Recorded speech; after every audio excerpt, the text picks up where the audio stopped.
I just heard you play, and I want to... Welcome to MsMojo, and today we're looking at the movies that have defined the romance genre in the 21st century thus far. Watch out for spoilers ahead. Baby, you are gonna miss that plane. I know. Number 30, Love Actually. For many rom-com fans, it just isn't Christmas without rewatching this film. Now regarded as a genre staple, Love Actually follows an ensemble cast with intertwining stories. A roster of incredible talent allows the film to hit its high points like few other rom-coms can. Memorable moments like professing love with cue cards and adorably awkward proposals brim with feel-good sentiments. Claro que eu pensar que tu dizes não.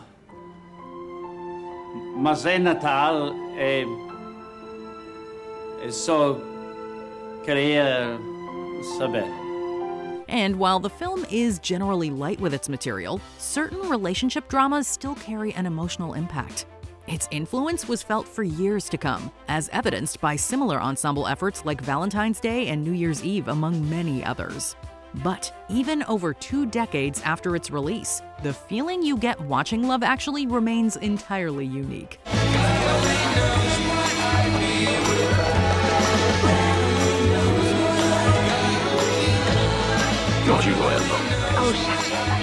Number 29, 5 Feet Apart. The teen drama landscape seemed pretty played out by the late 2010s. However, 5 Feet Apart proved that strong chemistry goes a long way. Stella and Will have cystic fibrosis, a disease that prevents them from getting close. As fate would have it, they fall for each other anyway. The two embark on a romance while remaining 5 feet apart. Tomorrow's your birthday? You could have told me that. I don't have a present for you. How about you just promise to stick around for the next one?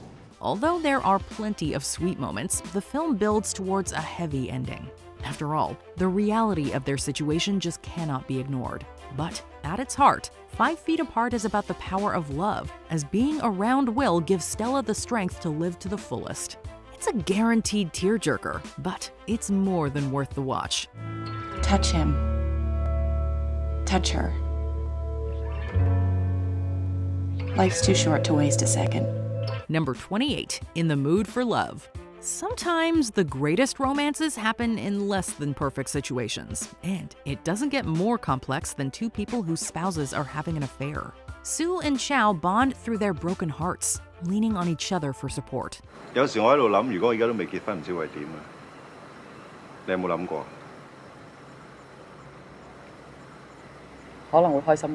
The longer they're together, the more their desire for a relationship grows.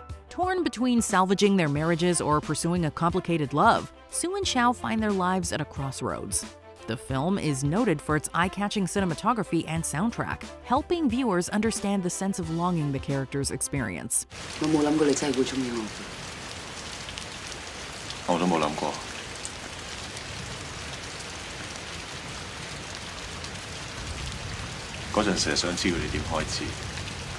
In the Mood for Love goes for a more contemplative form of storytelling.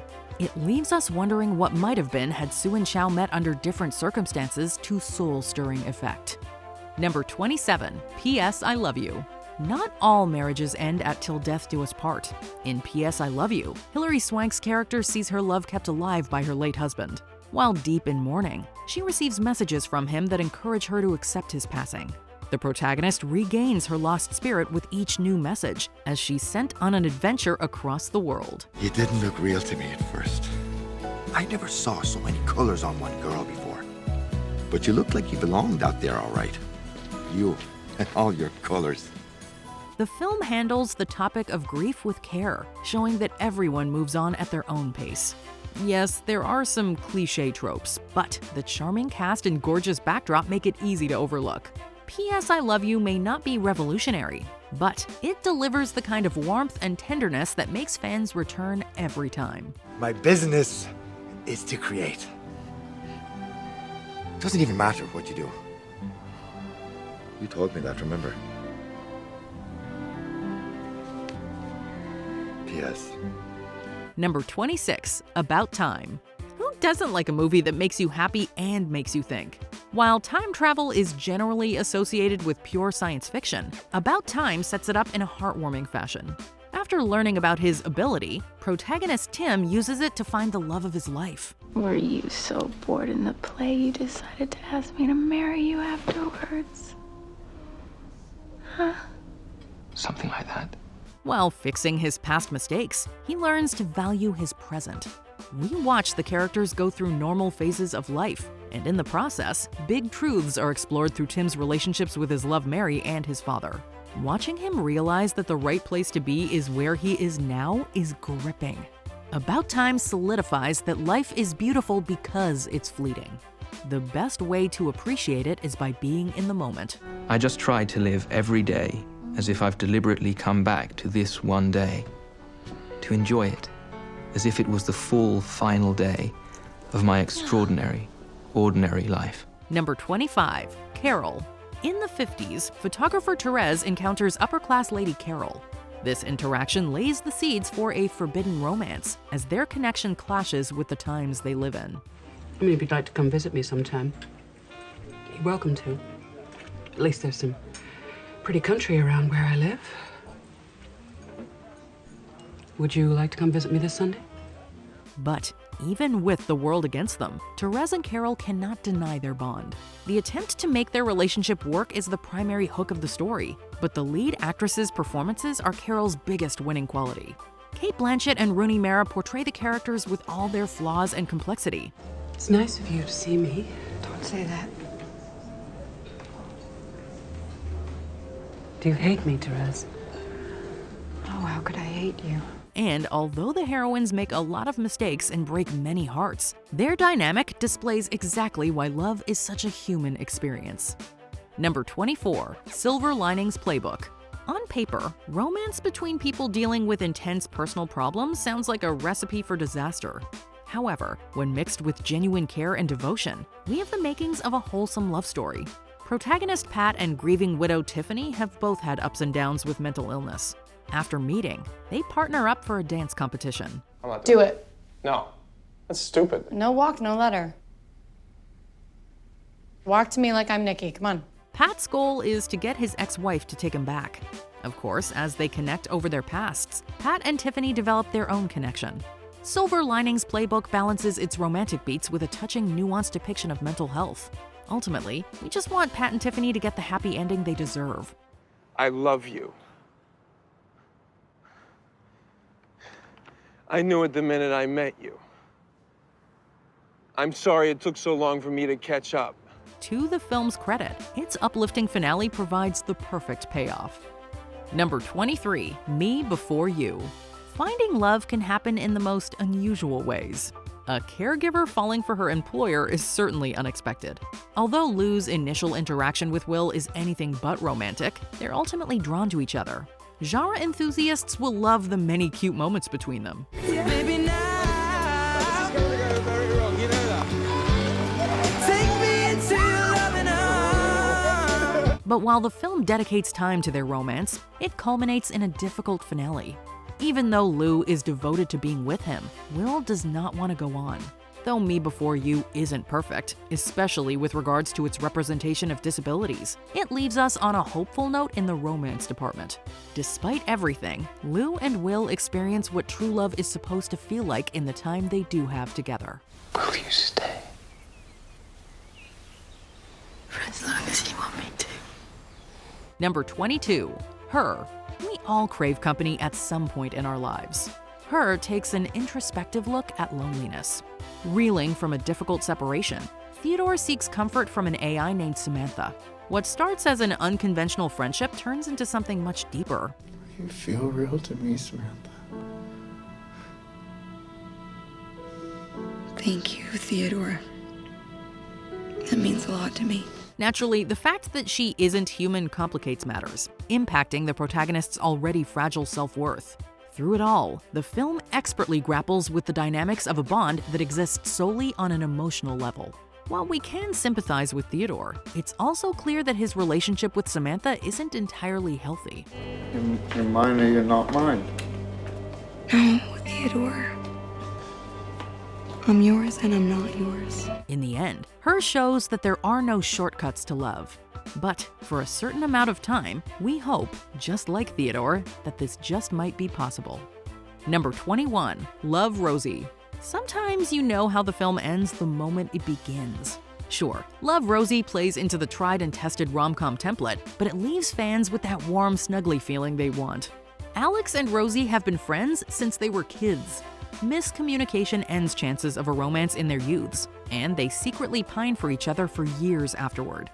I think not telling you was a way to keep the dream alive, you know? So there was at least someone out there who still saw me as Rosie. Their friendship is tested amid the twists and turns in their lives. But whether it's relationship issues, parenthood, distance, or other circumstances taking center stage, the pair remains each other's support. Love, Rosie heavily relies on its lead's chemistry, and Sam Claflin and Lily Collins deliver. Sea view or garden view, I recommend the sea.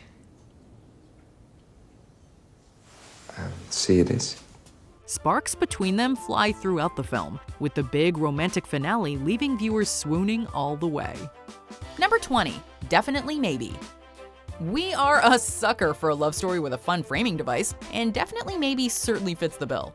I'm gonna tell you the story, and I'm not telling you who your mom is. Fine. You're just gonna have to figure it out for yourself. Good. And I'm changing all the names and some of the facts. I just decided that right now, and then we'll see how smart you are. I like it. It's like a love story mystery. Will, Ryan Reynolds, is the father to precocious Maya, played by Abigail Breslin, obviously, and is going through a divorce from her mother.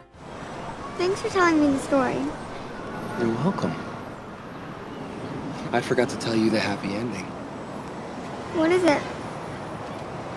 You. He starts to share stories with her about his romantic past, interweaving tales of all the women who've been important in his life. Maya tries to figure out which one is her mother, and the audience tries to figure out who Will truly belongs with in this heartwarming film. Will you?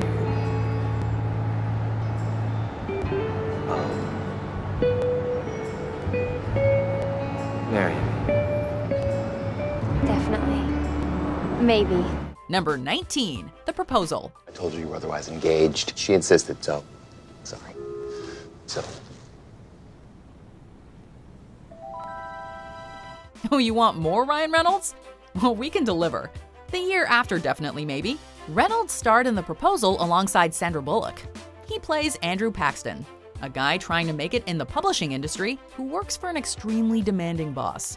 And I do think you order the same coffee as I do, just in case you spill, which is in fact pathetic. Well, impressive. Be impressed if you didn't spill it in the first place. And remember, you're just a prop in here. Don't say a word. So demanding, in fact, that when she finds out she's about to be deported, she crafts a lie about being engaged to Andrew to be able to stay in the country. What follows is a hilarious slapstick-style comedy that takes an emotional turn just when you think all hope is lost. Turns out it's not easy to ruin someone's life once you find out how wonderful they are. Number 18, The Holiday. There are plenty of great Christmas romance stories, but this 2006 film has to be one of our favorites. Starring Kate Winslet as Iris and Cameron Diaz as Amanda, The Holiday is about two women who switch houses when they're both at low points in their lives. Are there any men in your town? Honestly?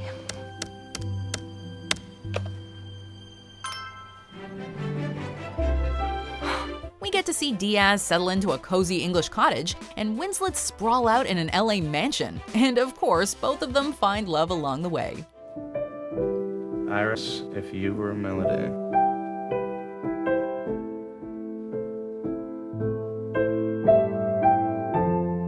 I used only the good notes. Alongside the romance stories, there's also an inspiring subplot about Iris's friendship with an elderly screenwriter, played by the late great Eli Wallach. In the movies, we have leading ladies, and we have the best friend. You, I can tell, are a leading lady, but for some reason, you're behaving like the best friend. You're so right. Number 17, Serendipity. It's just such a nice sound for what it means, a fortunate accident. Except I don't really believe in accidents. I think fate's behind everything. No, you do. Another holiday love story is told in Serendipity, a movie that asks questions about whether fate can really bring two people together. Jonathan and Sarah have a chance encounter and end up spending an evening together, but decide to let chance decide if they'll ever see each other again. When that $5 bill makes its way back into my hands, I'll be able to call you. And when you hear my voice on the other end, then you'll believe in fate, won't you? As years pass, they each become equally enamored with the idea of finding one another, but it's a task they've made difficult for themselves. This movie will have you yelling at your TV screen during their near misses and desperately crossing your fingers hoping that destiny is real.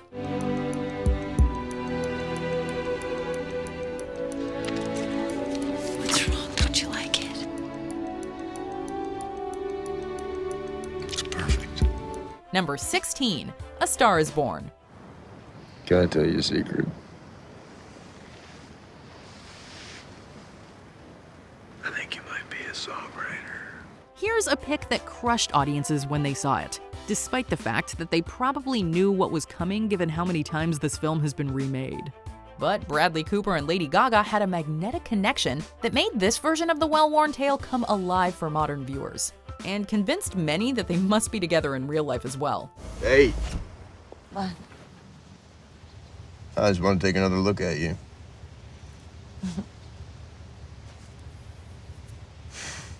The main track from the film, Shallow, was everywhere at the end of 2018, and no one was surprised when it took home the Oscar for Best Original Song.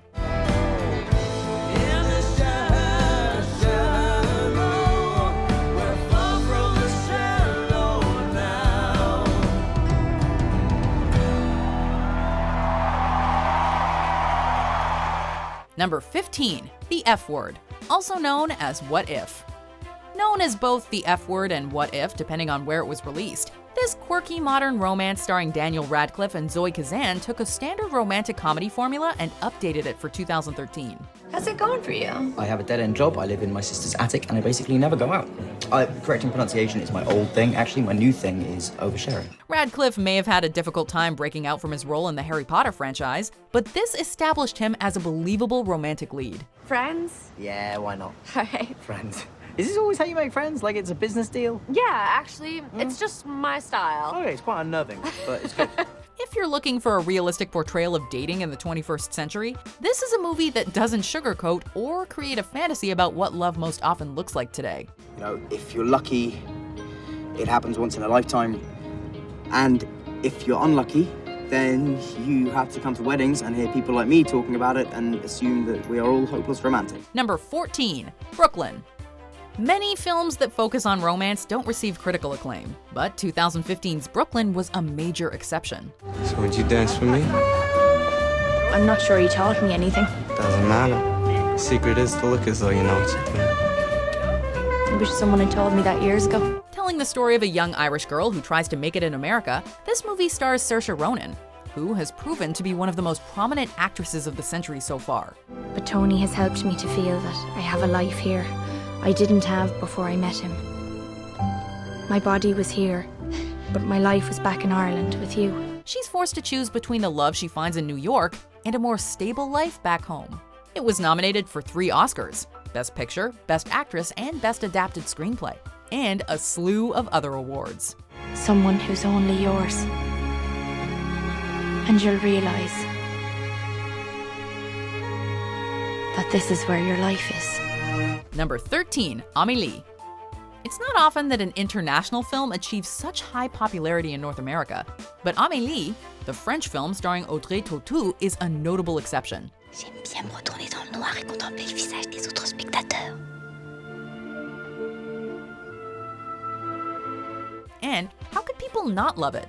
This story about a whimsical woman in Montmartre, Paris, trying to make the lives of those around her slightly better in small ways, is about as charming as they come. En une seconde, tout revient à la mémoire de Brotodo. Amélie herself is an unforgettable character who reminded us to take a moment to enjoy life's small pleasures. En revanche, elle cultive un goût particulier pour les tout petits plaisirs. Plonger la main au plus profond d'un sac de grains. Briser la croûte des crèmes brûlées avec la pointe de la petite cuillère. Don't let the subtitles scare you off. This one is totally worth it. Number 12, Call Me By Your Name. Call me by your name and I'll call you by mine. Elliot. Based on the novel by Andre Aciman, Call Me By Your Name was an award-season darling that told the quiet love story between a teenage boy and the older and more mature object of his affection. Sounds nice. Thought you didn't like it.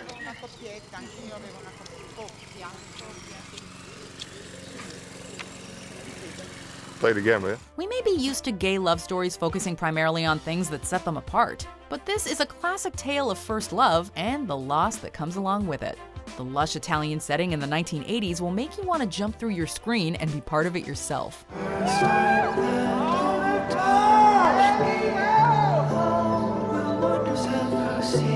Number 11, Eternal Sunshine of the Spotless Mind.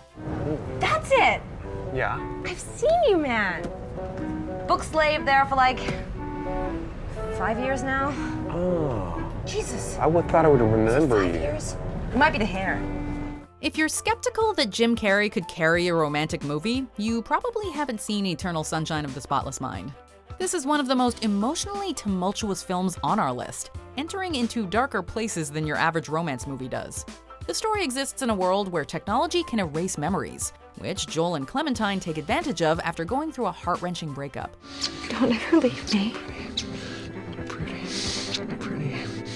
Pretty. Rosiak. Please let me keep this memory. Just this one. Its unique concept won it the Academy Award for Best Original Screenplay, and while it may not have been a huge box office hit, it has amassed a cult following over the years. It was so intimate. Like we were already lovers. I'm Joel. Hi, Joel. Number 10, Crazy Rich Asians. One of the biggest surprises of 2018 had to be this over-the-top romantic comedy. So your family is, like, rich? We're comfortable. That is exactly what a super rich person would say. In a way, Crazy Rich Asians helped revive a genre that's been languishing for years, bringing back the unapologetically bright and colorful love story for the modern day. I think I've just fallen in love with you all over again.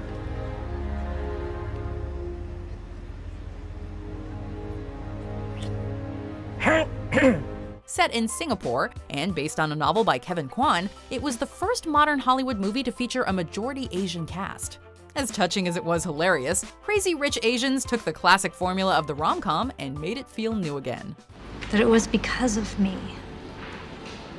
A poor, raised by a single mother, low-class, immigrant, nobody. Number 9, Brokeback Mountain. I wish I knew how to quit you.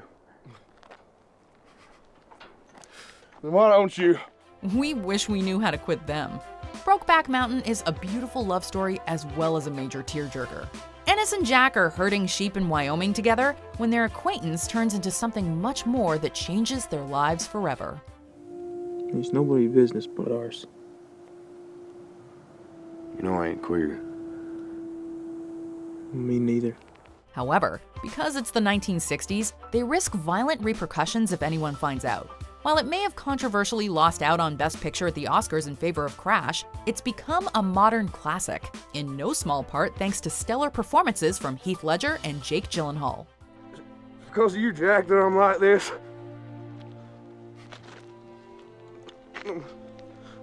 Nothing. I'm nowhere. Number 8, A Walk to Remember. You have to promise you won't fall in love with me. That's not a problem. Nicholas Sparks sure knows how to write a movie that'll have you reaching for tissues throughout. Jamie and Landon are teens who couldn't be more different, considering she's the good girl minister's daughter and he's been mixed up with the bad kids at school. They find themselves spending more and more time together and falling in love despite Landon's promise that they wouldn't. Of course, what sets this story apart is the reveal that Jamie's days are limited because she has leukemia. You know, I was getting along with everything fine. I accepted it, and then you happen. I do not need a reason to be angry with God. Seeing Landon help Jamie work through her bucket list still brings tears to our eyes. To honor and to cherish her all the days of my life. Of my life. Number 7, Mulan Rouge. Baz Luhrmann sure knows how to create something spectacular. A kiss on the hand. We are continental, but diamonds are a girl's best friend. Theo co-wrote and directed this musical extravaganza, starring Nicole Kidman as a cabaret dancer and courtesan, and Ewan McGregor as a penniless writer living in a fantastical version of Paris in 1900. Yours are the sweetest eyes I've ever seen.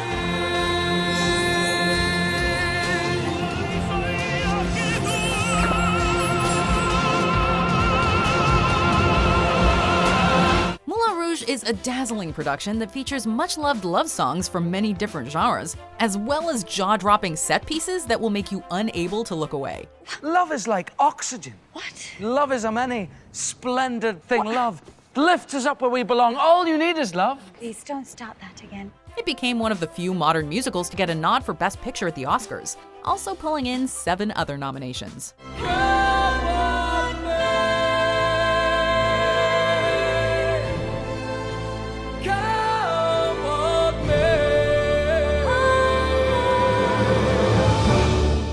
Number 6, Bridget Jones's Diary. Apparently, she lives just round the corner from you. Mother, I do not need a blind date, particularly not with some verbally incontinent spinster who smokes like a chimney, drinks like a fish, and dresses like her mother. Despite all her flaws, we can't help but love Bridget Jones just as she is. Apart from the smoking, and the drinking, and the vulgar mother, and the verbal diarrhea. No, I like you very much. Just as you are. Whether she's making blue soup or putting her foot in her mouth for the millionth time, Renee Zellweger plays this role perfectly, in an imperfect way, of course. While Bridget may not have a ton of self-confidence, she finds herself torn between 2 men, the charming but womanizing Daniel Cleaver and the annoyingly perfect Mark Darcy. While it may be obvious to the audience who she should choose, we have to watch her make many bad decisions before she finally gets there. For the people of England, like me and you, to lose one of our top people. Our top person, really. Number 5, The Notebook. You're a terrible singer. I know. But I like this song. You knew we couldn't possibly leave this movie off the list. The Notebook is probably the most ubiquitous romance film of the century so far, with a seemingly equal amount of fans and detractors. The format is undeniably appealing, with an elderly man reading to his sweetheart who has Alzheimer's about how they fell in love. This is a good story. I'm glad you like it. I think I've heard it before. Yes. While some of Noah's antics, like threatening to throw himself off a Ferris wheel, are decidedly less charming upon current rewatchings, we still have a soft spot in our hearts for this one. It wasn't over. It still isn't over. Number 4, 500 Days of Summer. This is a story of boy meets girl. But you should know up front, this is not a love story. From the very beginning, the narrator makes it clear that 500 Days of Summer is not your typical love story. And the audience knows from early on that it doesn't have a happily ever after to look forward to. I love the Smiths. Sorry? I said I love the Smiths.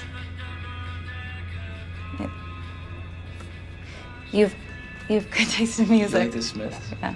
But that doesn't make us any less invested in the romance between Tom and Summer, with the achronological narrative only adding to the appeal.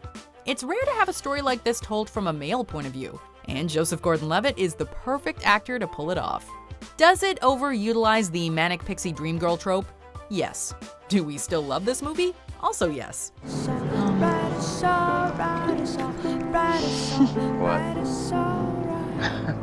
Number 3, Pride and Prejudice. Does it get any more romantic than Jane Austen? Why do you ask such a question? To make out your character, Mr. Darcy. And what have you discovered? Very little. I hear such different accounts of you as puzzle me exceedingly. There have been several on-screen adaptations of her most popular work, Pride and Prejudice, but in our humble opinions, none stands up to the 2005 version starring Keira Knightley and Matthew Macfadyen. Despite the fact that it's set in the 18th century, there's something refreshingly modern about this take on Austen's much-loved tale about the romance between Elizabeth Bennet and Mr. Darcy. And I might as well inquire why, with so evident a design of insulting me, you chose to tell me that you like me against your better judgment. No, believe me, I If didn't I mean... was uncivil, then that is some excuse, but I have other reasons. You know I have. Even though everyone knows how this story ends, it never seems to get old, and is still worth a rewatch today. I would have to tell you. You have bewitched me, body and soul, and I love and love and love you. I never wish to be parted from you from this day on. Number 2, La La Land.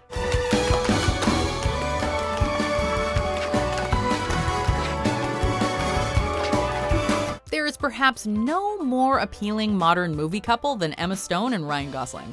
We loved them in 2011's Crazy Stupid Love, but there's no competing with their musical turn in 2016's La La Land.